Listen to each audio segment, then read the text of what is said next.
The thing about privacy is that once you give it away, it's a very, very difficult thing to get back. Hello, everyone, and welcome to Caveat, the CyberWire's Law and Policy podcast. This episode is for September 9th, 2020. I'm Dave Bittner from the CyberWire, and joining me is my co-host Ben Yellen from the University of Maryland Center for Health and Homeland Security. Hello, Ben. Hello, Dave. On this week's show, I look at one state's plan to provide internet to rural students. Ben describes a controversial move by California lawmakers to implement immunity passports. And later in the show, my conversation with Matt Lewis and Jennifer Fernick. They're researchers from NCC Group, and they recently published a report titled Smart Cities, Weighing the Benefits Against the Dangers. While this show covers legal topics and Ben is a lawyer, the views expressed do not constitute legal advice. For official legal advice on any of the topics we cover, please contact your attorney.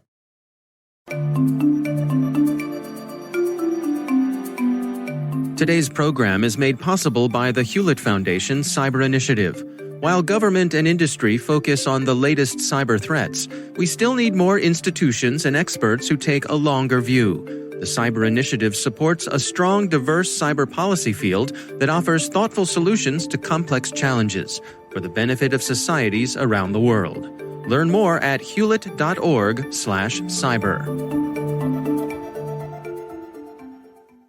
All right, let's kick things off with some stories here. Ben, why don't you start it off for us? Sure. So my article is actually a position paper / op-ed from the Electronic Frontier Foundation. It's about a piece of legislation under consideration at the California General Assembly, the California state legislature. And this would be a proposal to have a pilot program for so-called immunity passports, which would be a verified health credential that shows the results of somebody's negative COVID-19 test, which would allow that person to get into certain public places, be they employment, airports, etc. It could also potentially show that that person would be immune from COVID-19. So if you've had like an antibody test, you could prove that person, at least theoretically, would not be subject to infection. And they would do this pilot program using blockchain technology, which is one of the more controversial facets of this potential idea. Because obviously you'd be creating some sort of permanent record for a result that's not necessarily permanent given our current understanding of how the virus works. So this bill would empower the California Department of Consumer Affairs to authorize healthcare providers to issue verifiable health credentials. It would set up a sort of oversight committee on these activities, which would feature groups like the Electronic Frontier Foundation, ACLU, to make sure that people's civil liberties weren't being violated. And then it would gradually start a process where this type of program would become more ubiquitous. You'd try it out in very limited circumstances at first, and if the program were successful, it's something that you could expand.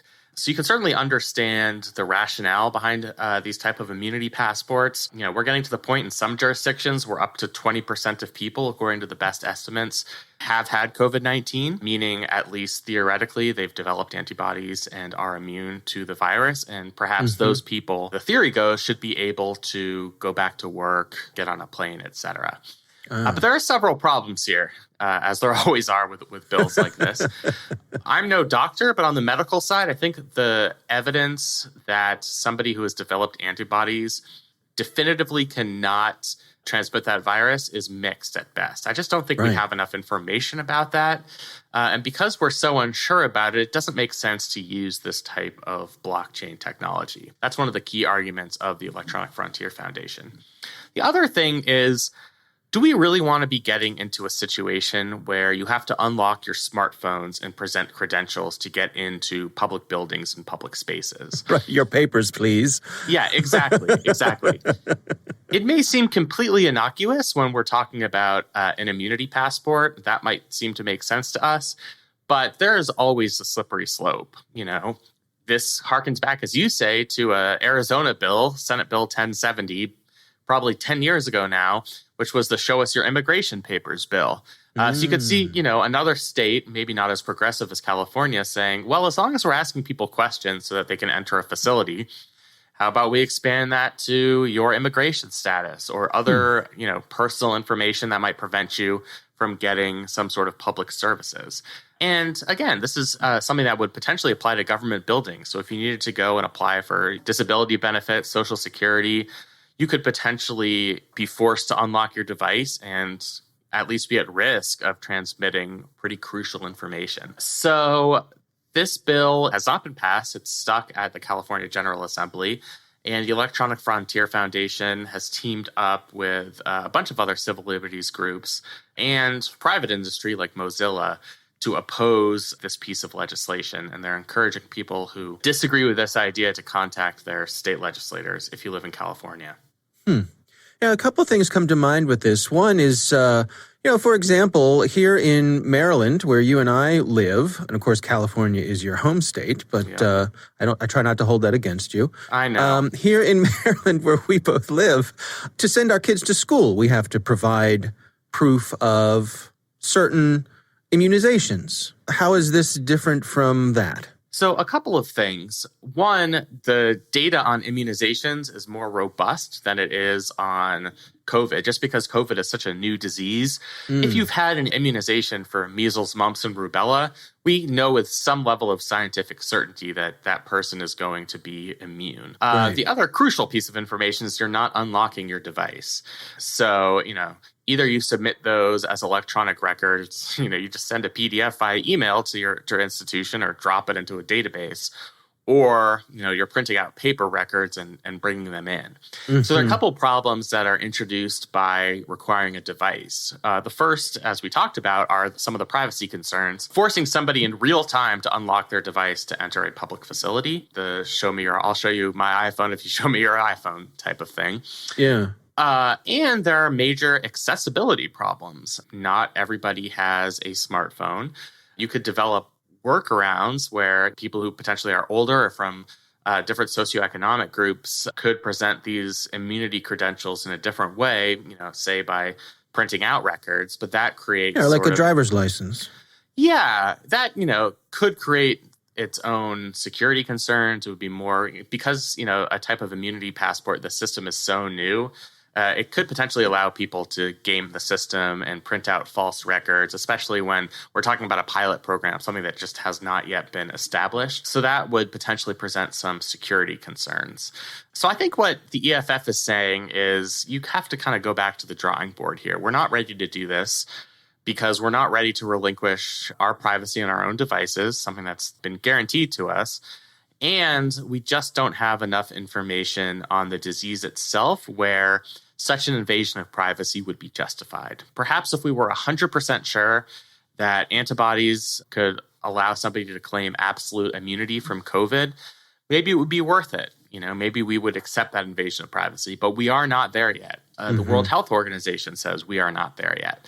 So until we are there, at least in the view of these groups, it's just not appropriate to test out this kind of program and take on those privacy risks. Yeah. All right. Interesting development for sure. Well, my story this week, this comes from the Baltimore Sun. It's an article written by Lillian Reed, and it's titled, "Maryland has a plan to beam internet to rural students, but officials say it won't be ready until next year."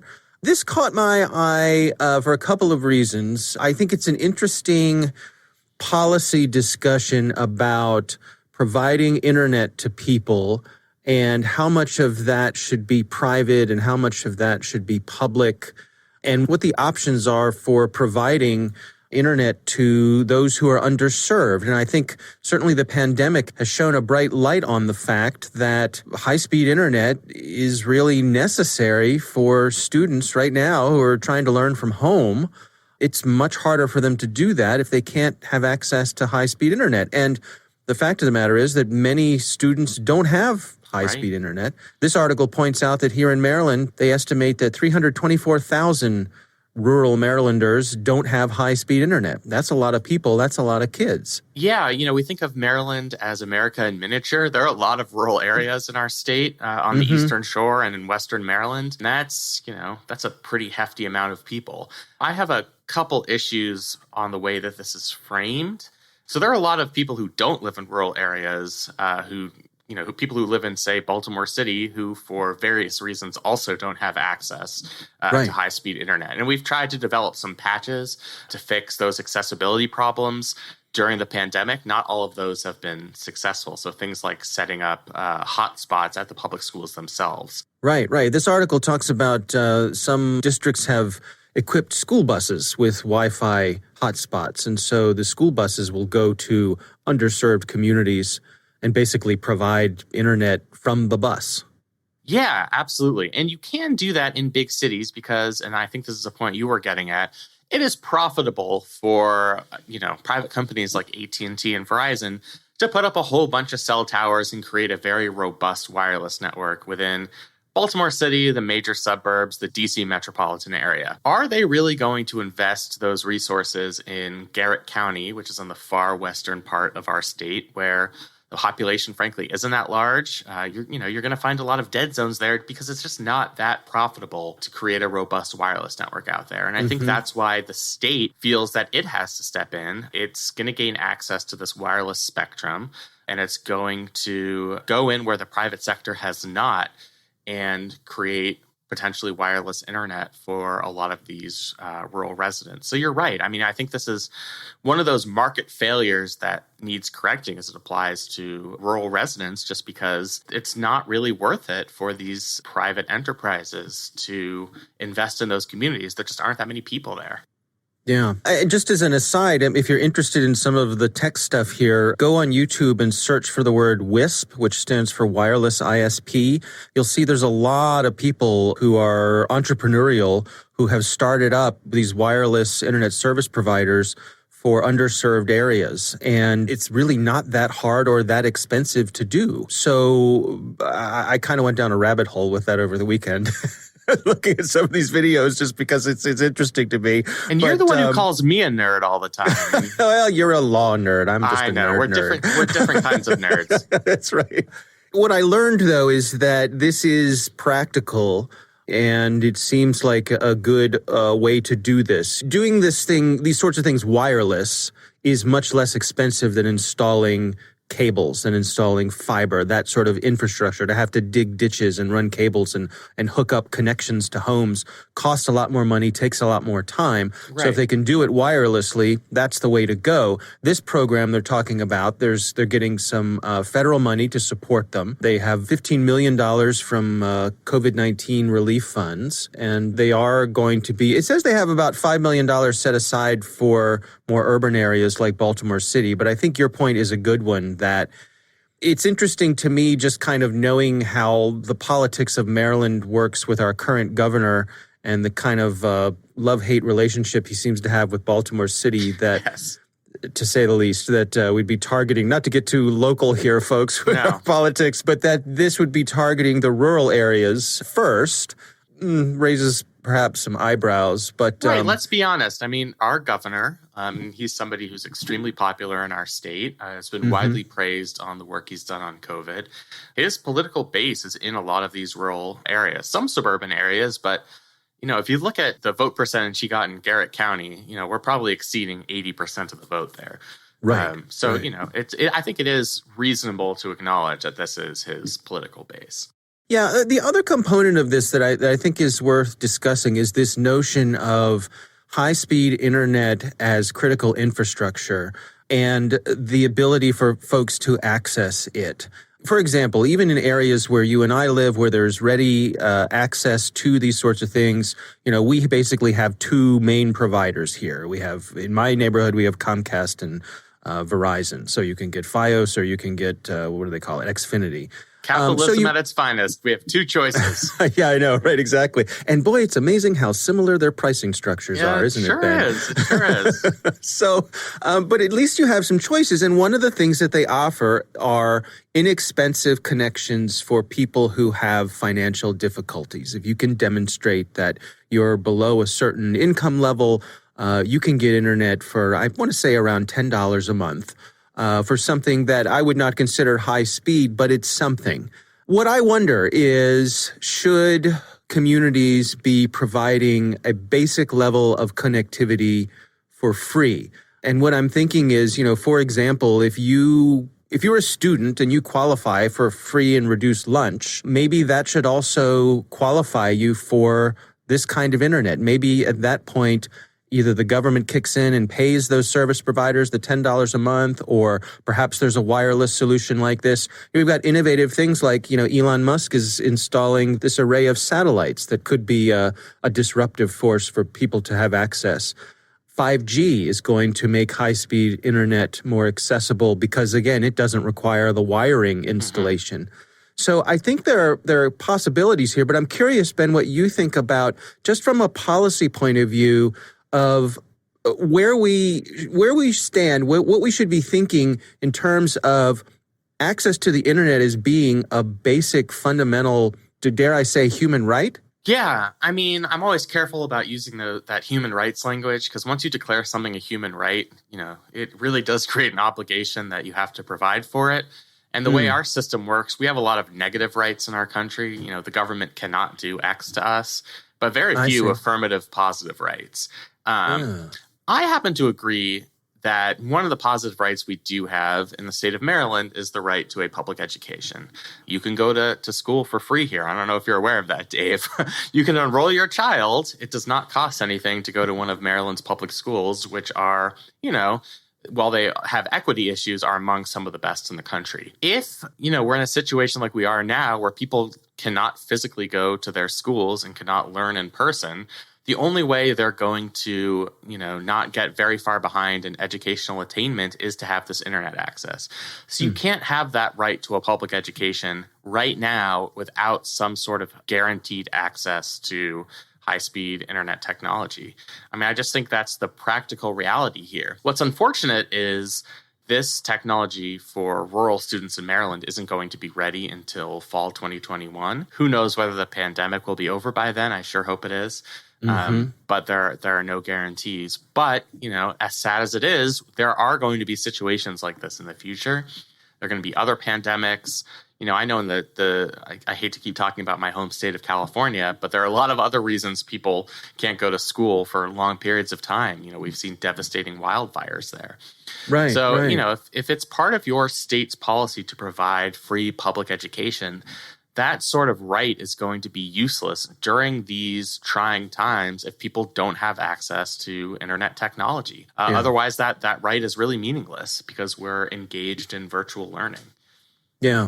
I think it's also worth pointing out that I think there is good faith effort all around to try to provide for kids throughout this. Absolutely. School districts are handing out MiFi devices for connectivity. They're handing out, laptops, Chromebooks, those kinds of things. So there is a rallying of the troops, if you will, to try to do their best. But, there's the money doesn't grow on trees. And this points out, particularly in those rural areas, you might not be within an area where it's easy to have access. And that's an issue. It sure is, yes. I will say money does not grow on trees. That is true in the state of Maryland and in all other states, which are required to have balanced budgets. The federal government is not, meaning they could really step in, and if they decided that this was a priority to guarantee high-speed rural internet access, that's something they could really invest in a major way. Just, to an extent that the state of Maryland cannot do by itself without this allocation of federal dollars. Yeah. All right. Well, that is my story. Of course, we'll have links to all of our stories in the show notes. We would love to hear from you. If you have a question for us, you can call us. It's 410-618-3720. You can leave a message there, and maybe we'll use it on the air. Also, you can send us a message at caveat@thecyberwire.com.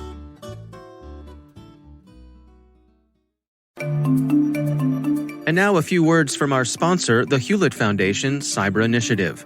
From election interference to privacy, surveillance and encryption to all the ways conflicts among nations are playing out online in the 21st century, many of today's most pressing policy challenges are really cybersecurity challenges.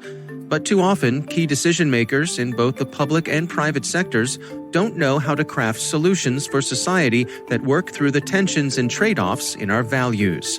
The Hewlett Foundation Cyber Initiative makes grants to universities, think tanks, and other institutions that contribute to a strong, diverse cyber policy field. Together, they're working to develop balanced, thoughtful solutions to pressing cyber policy questions. Learn more at hewlett.org/cyber.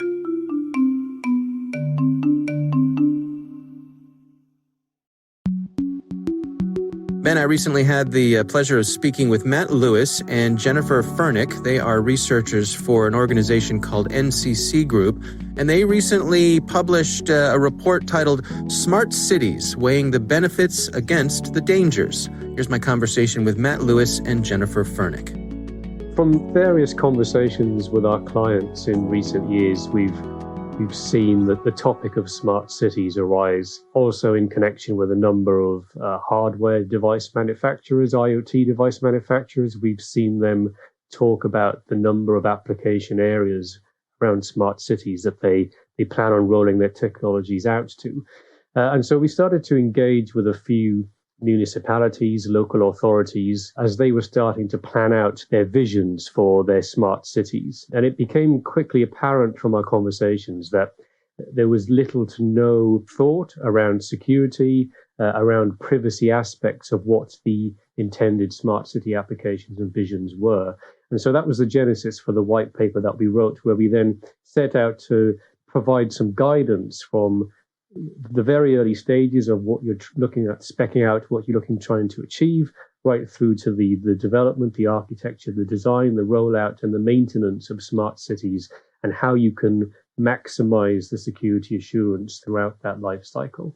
Jennifer, can you give us some insights? I mean, these days when we're talking about smart cities, what's the spectrum of technologies that are typically at play here? So Matt could go into this in further depth, but we're looking at things like LoRaWAN. We're looking at a variety of IoT devices, usually on unregistered spectrums, a number of things that will exist perhaps on 5G infrastructure, but it really does vary somewhat deployment to deployment. Matt, do you want to add to that? Yeah, sure. So I guess there's two main angles. There's the directly affecting privacy aspects around typically surveillance applications. So the big ones being things like facial recognition, automatic number plate recognition for vehicle tracking, that sort of thing. And that's been around for many years and is not necessarily smart per se.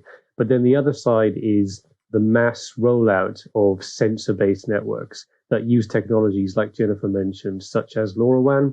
And the sensors could be capturing anything from humidity, temperature, the conditions of the moisture in the soil around certain parks in the city.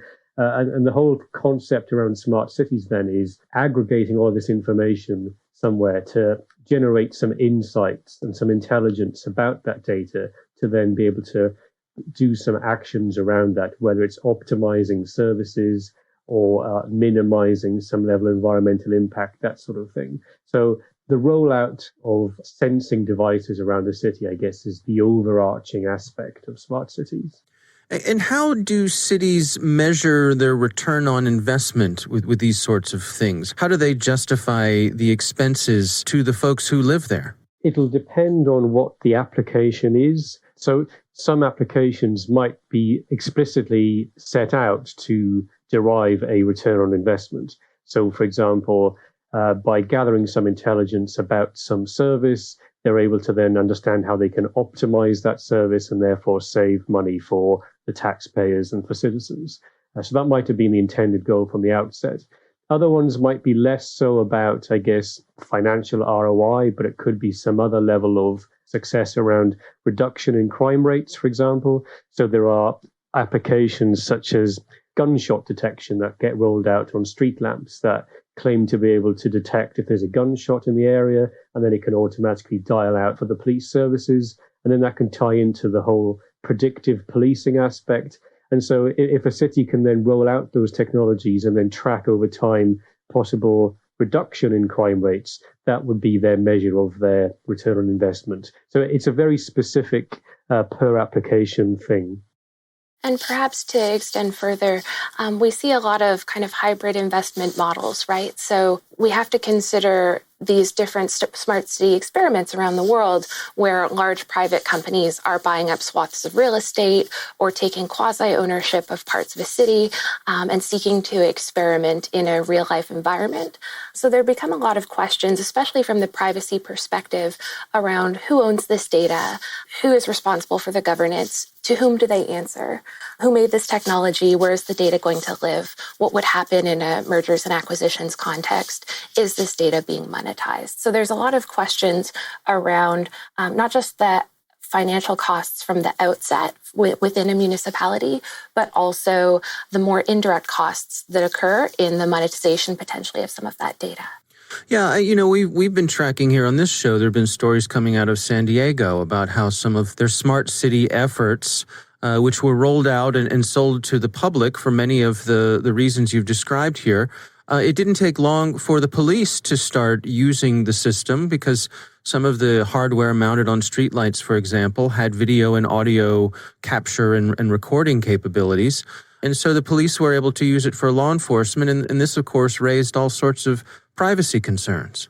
Yeah, I would expect that the privacy concerns are perhaps more vast than a lot of local citizens expect, given the data that is presented to them around smart cities. And to me, it's like the concern that we ultimately have is that of ubiquitous surveillance and that of realizing kind of the panopticon vision of these intelligent environments that have every type of sensor deployed ubiquitously around you, often undetectable, often unavoidable.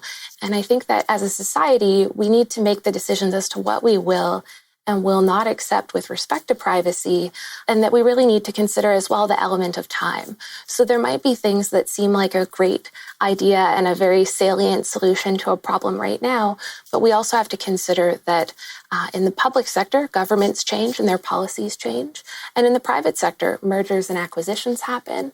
And I think that what we really need to introspect before deploying these things widely is, am I okay with this level of surveillance with our current leadership in this given region? What about if this region were led by someone of a very opposing political view in the future? Would we still be okay with this data being collected? You might want to also ask yourself, am I okay with a private company having this data? How much data do they have? What are the expectations on that? And what if they were bought out by a large insurance company or a large tech company, perhaps a large global tech company that's not from the region that they're deploying it? And I guess the thing about privacy is that once you give it away, it's a very, very difficult thing to get back. Yeah, and I guess just mention briefly on that point, we labored on this quite heavily early on in the report that we wrote around transparency and the need for local authorities to establish some working groups and engage with citizens from the outset. I don't think many, if any, cities are doing this, but if you can establish those working groups where you get a nice cross-section of your population involved and engaged around, okay, this is what we're looking to achieve, and these are the benefits to society and to citizens. These are the potential trade-offs around privacy, but we're having the open discussion rather than it being opaque, and then we end up seeing the types of function creep, like the example in San Diego that you just mentioned. What about the financial issues for cities? Have any of them found that perhaps these systems didn't end up being as good a deal as they thought? Maybe some of these partnerships with private organizations, as they roll out, as they go over time, I'm thinking of the long-term impact of this. Many of these deals last for many years. Yeah, that's a good question. I suppose that there's a split camp on this in terms of who or what is driving the smart city application. So in that first instance, you might have the authority themselves having gone through a procurement stage and then outsourced to a provider. Or there could be just some digital disruptor who's come into a city and rolled out whatever it is their application is, without any governance or oversight by the city authorities themselves. So you could have both of those, quite different models. So back on the local authority aspect, particularly where there is public money being spent, it is something that they do need to be cautious of. There have been some examples of, for example, some cities rolling out things like smart parking infrastructure, where they have sensors that connect up to an application infrastructure, so you can read on your app in real time where there are free parking spots around a city. But where that has gone wrong in terms of the rollout, it's then become a very costly exercise to actually go and dig up those sensors and fix whatever the underlying issue was and then put them back in. And it's caused massive disruption. So there's a big element of, planning and ensuring you get the most assurance you can possible from the supply chain before you commit to some of these large infrastructure projects, particularly where they are maybe retrofitting or having some sort of physical embedding into a city and the city's, I guess, street furniture, as it were. What sort of advice do you have? What's the message that you hope people get? I'm thinking of that involved citizen, that active citizen who keeps an eye on their local city or county council in terms of the messaging that they should be taking to their representatives as these sorts of smart city proposals come through. What sort of things should they be on the lookout for? There's the potential use, particularly, I guess, in the European region where we have the General Data Protection Regulation, GDPR. There are specific provisions that allow citizens to do things like subject access requests, and things like that can help, I guess, hold municipalities or organizations to account. So you might request a copy of whatever data they might have on you, or you might do a freedom of information request about what technologies are being rolled out by which vendors and for what purposes. And so these are very good tools to use, particularly when it is about public bodies and public spending. Those are two key recommendations that I would have, and they certainly help hold to account, because if there is no information back or the answers are a bit vague, that might then be a probe to citizens to then maybe seek some further assurances about what's actually being rolled out and for what reason. And I feel like bringing the community forward to talk about the types of data issues that they have from different populations' perspectives is really important here. If we think about the linkability of data and just the sheer volume of data points that become available, these are tremendously valuable things. They can become tremendously political things. If we think even right now, the world in which we live, perhaps there's been not a great deal of smart city adoption at scale, and that the primary mechanism of surveillance for everyday people tends to be social media. Even without a social media account across a variety of platforms, many social media companies have begun to profile people based on ambient data. We can only imagine what this would look like if your environment was always trying to sense something about you as you move through space. So I think that citizens need to think about what consent and opting out of consent looks like. I think they need to think about their specific use cases and where these data privacy issues may matter the most. We see this a lot with targeted populations. So what about survivors of domestic violence? What about members of public office? What about folks within various parts of the intelligence community, or victims of doxing and harassment, or journalists and their sources, or witnesses to crimes? There's a great deal of people that have very specific interests that do need to be represented for this to be an equitable and positive thing for all. And really, we can't start making those privacy assurances without also being able to make security assurances, because in the absence of controlling the system that you have and having a high degree of assurance over that data, it's very difficult to make any kind of confident guarantee around how that data will be protected. So then, to build upon this idea of linkability of data, I think that we need to think a lot about not just the confidentiality and the integrity of the data, but also the availability and what a stress test would look like if a smart city deployment were to lose network connectivity or lose access to the power grid or similar, and what might be the unintended consequences of that. We also need to think about the vendors that we're working with. So while working with new and exciting startups can be a great way to bring innovation into this space, we also have to consider that a 12-person startup probably doesn't have a security team, and maybe giving them all of your municipality's data to host within their own kind of cloud instance that they have not necessarily tested deeply or have robust assurances around could be a fair bit of risk. All right, Ben, what do you think? Smart cities sound so good in theory. Who wouldn't want a smarter city, right? I know. And I was actually surprised that I think you asked them pretty directly about a cost-benefit analysis and return on investment, and they couldn't quite, I guess, put the benefits directly in those terms, which is something that I think puzzles me a little bit. But yeah, I think there's certainly a lot of promise. You can improve public services, you can improve public safety, but you have to weigh that against significant dangers. As you said in the interview, and I think, as we've talked about, we already have examples in cities like San Diego where you've set up aerial surveillance, license plate readers, all different types of rather invasive technology, and it threatens people's rights, even if it does provide them benefits. I think this paper is a good start because I think we have to kind of develop some universal standards here. At what point is it worth it to deploy this technology, given the risks and the benefits? And at what point is it not? I certainly support the promise of smart cities, but anytime I hear smart anything, I just kind of cringe a little bit because it just sounds kind of Orwellian. I don't know if you feel the same way. I can see where you're coming from. All right. Well, our thanks to Matt Lewis and Jennifer Fernick for joining us. We do appreciate them taking the time. Thanks to the Hewlett Foundation Cyber Initiative for supporting this week's show. You can learn more about how the Cyber Initiative supports a strong, diverse cyber policy field that's working to develop thoughtful solutions to complex challenges for the benefits of societies around the world at hewlett.org/cyber. That is our show. Of course, we want to thank all of you for listening. The Caveat podcast is proudly produced in Maryland at the startup studios of Data Tribe, where they're co-building the next generation of cybersecurity teams and technologies. Our coordinating producers are Kelsey Bond and Jennifer Iben. Our executive editor is Peter Kilpie. I'm Dave Bittner. And I'm Ben Yellen. Thanks for listening.